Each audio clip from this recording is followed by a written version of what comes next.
Livro Jesus, Aquele que Cura, de E.W. Kenyon. Capítulo 13. Destruindo as obras do diabo. Um dos versículos mais fortes que tratam da cura é Romanos 8:11. E se o Espírito daquele que dos mortos ressuscitou Jesus habita em vós, aquele que dos mortos ressuscitou a Cristo também vivificará o vosso corpo mortal pelo seu Espírito que em vós habita. Essa é a cura física. É o Espírito Santo tomando a vida de Deus e tornando-a eficaz em nossos corpos físicos, tornando-a saúde, força e vida para nós.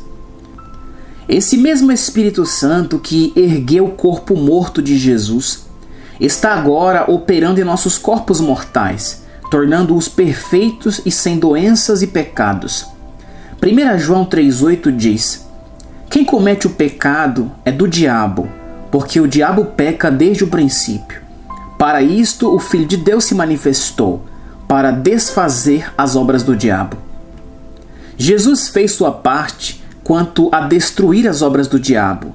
Depois deixou a terra, enviou o Espírito Santo e nos concedeu o uso de seu próprio nome e esta revelação maravilhosa, o Novo Testamento, para que nós, seus representantes aqui na terra, pudéssemos continuar destruindo as obras do diabo. O pecado, a enfermidade e as doenças que estão na igreja hoje em dia estão ali por não estarmos assumindo as nossas posições em Cristo. Elas predominam na igreja hoje em dia porque nunca praticamos a obra que Jesus disse que deveríamos realizar. Você pensa que ele nos teria dado João 14, do 12 ao 14, se não tivéssemos de usá-la?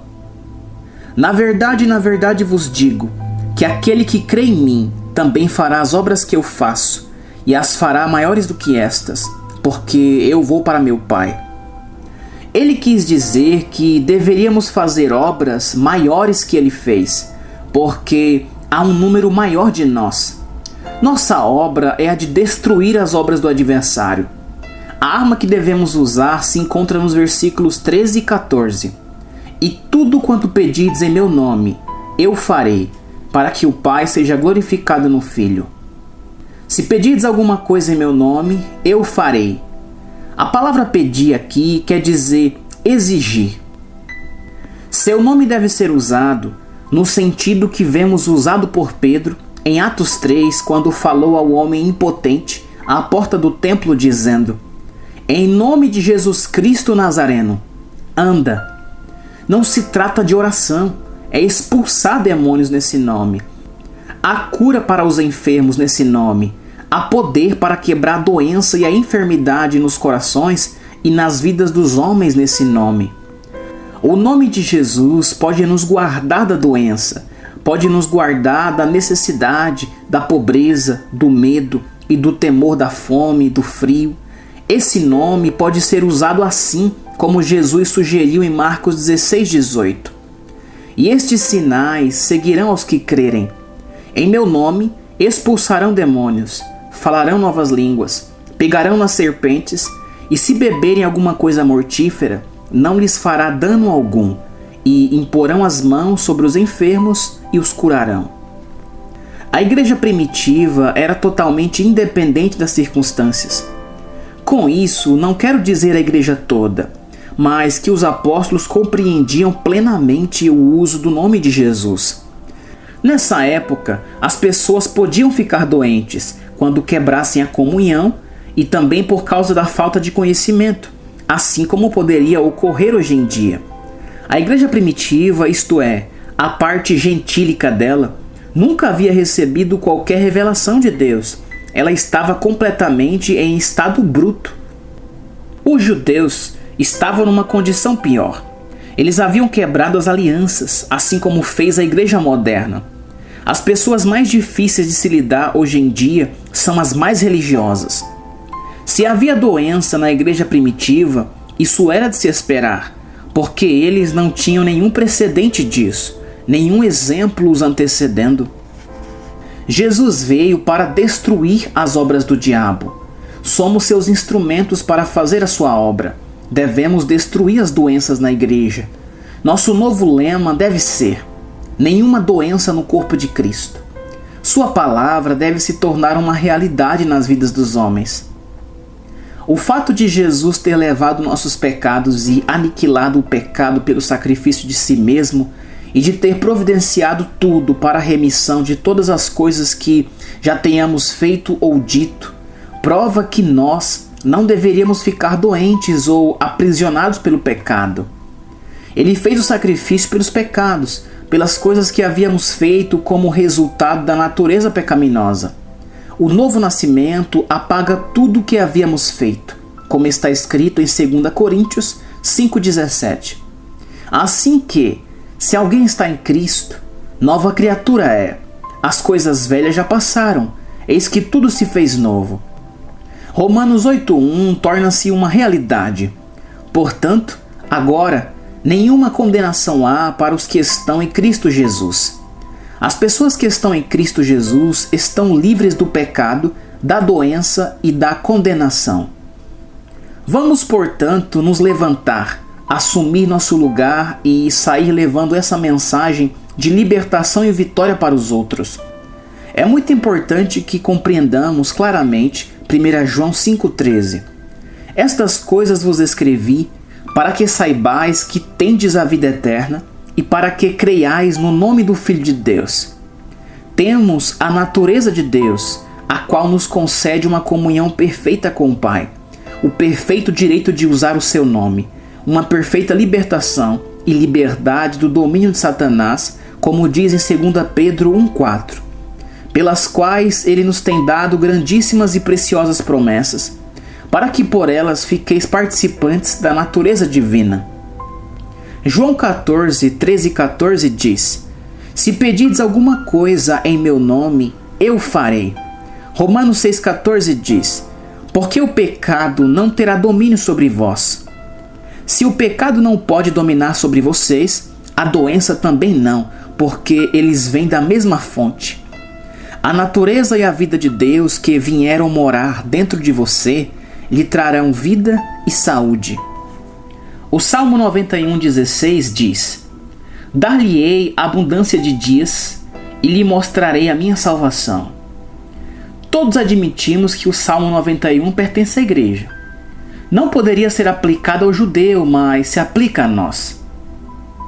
Ele te cobrirá com as suas penas, e debaixo das suas asas estará seguro. A sua verdade, ou seja, palavra, é escudo e broquel. Não temerás espanto noturno, nem seta que voe de dia, nem peste que ande na escuridão, nem mortandade que assole ao meio-dia. 1000 cairão ao teu lado e 10.000 à tua direita, mas tu não serás atingido.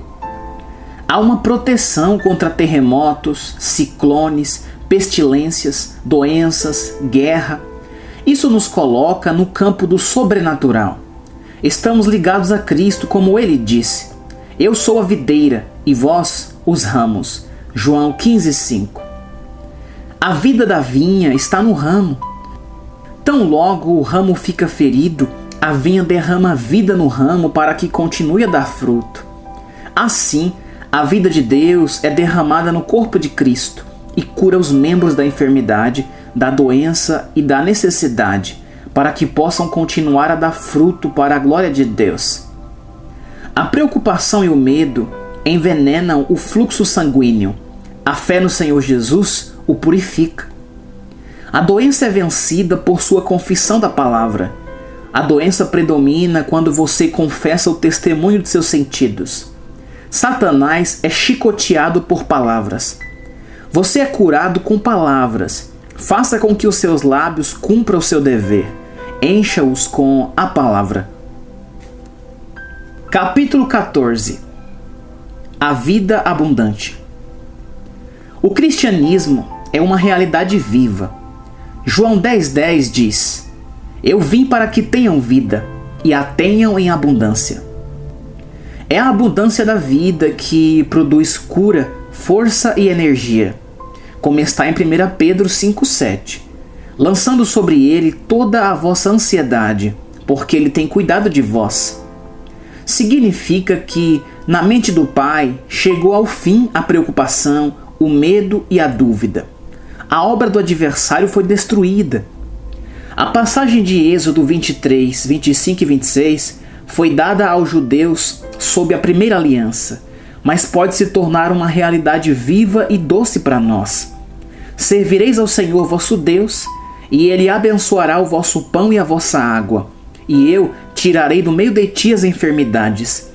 Não haverá mulher alguma que aborte, nem estéril na tua terra. O número dos teus dias cumprirei. Nossa aliança é tão boa quanto esta? Vejamos o que nos diz Filipenses 4,19. E o meu Deus suprirá a cada uma de vossas necessidades, segundo as suas riquezas reveladas em Cristo Jesus. Filipenses 4,13 diz: posso todas as coisas naquele que me fortalece. Filipenses 4,11 diz: não digo isto como por necessidade, porque já aprendi em qualquer estado em que me encontre a ficar bem, independente das circunstâncias. Tradução do século XX. Levantamo-nos no âmbito do sobrenatural como vencedores absolutos, perfeitos vencedores em Cristo. Não é de estranhar que Paulo, no fim do capítulo 8 de Romanos, declare: em todas estas coisas, porém, somos mais que vencedores. Versículo 37. Não há nada que possa nos separar do amor de Deus, como revelado em Cristo Jesus, nosso Senhor. Romanos 8,32 diz: aquele que não poupou seu próprio filho, antes por todo nós o entregou, porventura não nos dará graciosamente com ele todas as coisas? Erguemo-nos sobre o monte da vitória. Agora podemos dizer: não há mais nenhuma enfermidade no corpo de Cristo. Sua palavra é uma realidade na vida dos filhos de Deus. Estamos saindo hoje para destruir as obras do inimigo nos corpos, mentes e espíritos dos homens. Há diversos métodos de cura, mas aquele que se destaca na mente do espírito se encontra em Isaías 53, do 4 ao 6. Certamente Ele tomou sobre si as nossas enfermidades e as nossas dores levou sobre si, e nós o reputávamos por aflito, ferido de Deus e oprimido. Ele foi afligido e ferido com as nossas doenças, mas Ele foi traspassado pelas nossas transgressões e moído pelas nossas iniquidades. O castigo que nos traz a paz estava sobre Ele, e pelas suas pisaduras fomos sarados. O pecado e a doença constituem uma só coisa na mente do Pai. Deus é contra tudo o que atinge o homem e o prejudica. A doença atinge o homem, de forma que Deus colocou sobre Jesus. O pecado atinge o homem, de forma que Deus o colocou sobre Jesus. Todos nós andávamos desgarrados como ovelhas. Cada um se desviava pelo caminho, mas o Senhor fez cair sobre ele a iniquidade de todos nós. O versículo 10 diz: todavia ao Senhor agradou moê-lo, fazendo-o enfermar. Quando ele declara que por suas pisaduras fomos curados, isso significa a nossa liberdade da doença. Essa é a nossa plena quitação para uma vida sem enfermidade e sem pecado, pois o pecado e a doença não terão domínio sobre nós. Tomamos o que nos pertence como filhos e filhas de Deus. Sabemos que o pecado não terá domínio sobre nós. Romanos 6,14. 1 João 1,7 diz: mas se andarmos na luz, como Ele está na luz, temos comunhão um com os outros, e o sangue de Jesus Cristo, seu Filho, nos purifica de todo pecado. Se cometemos pecado, temos um advogado para com o Pai, conforme 1 João 2,1. Meus filhinhos, estas coisas vos escrevo para que não pequeis. E se alguém pecar, temos um advogado para com o Pai, Jesus Cristo, o justo. Sabemos que, se confessarmos os nossos pecados, Ele nos perdoará e nos limpará. Está em 1 João 1,9 que, se confessarmos os nossos pecados, Ele é fiel e justo para nos perdoar os pecados e nos purificar de toda injustiça. Chegamos até Ele com todas as nossas doenças, sabendo que todas elas foram colocadas sobre Jesus. Assim, não é certo termos de carregá-las. O adversário não tem nenhum direito de colocar doenças sobre nós, porque elas foram colocadas sobre Cristo. Posso dizer ao Pai: o Senhor vê o que o adversário fez em meu corpo? No nome de Jesus Cristo, recebo a libertação dessa enfermidade com a qual Satanás tem me afligido. Eu falo ao meu coração: por suas pisaduras fui curado, e a dor precisa ir. Multidões estão sendo curadas assim hoje em dia, através do nosso ministério. Podemos ficar tão livres das doenças como ficamos dos maus hábitos, pois, no final das contas, o hábito da doença é como qualquer outro hábito impuro. Há provisão para a perfeita cura. Nenhum de nós precisa sofrer pela mão do inimigo. Sua libertação está na obra redentora de Cristo.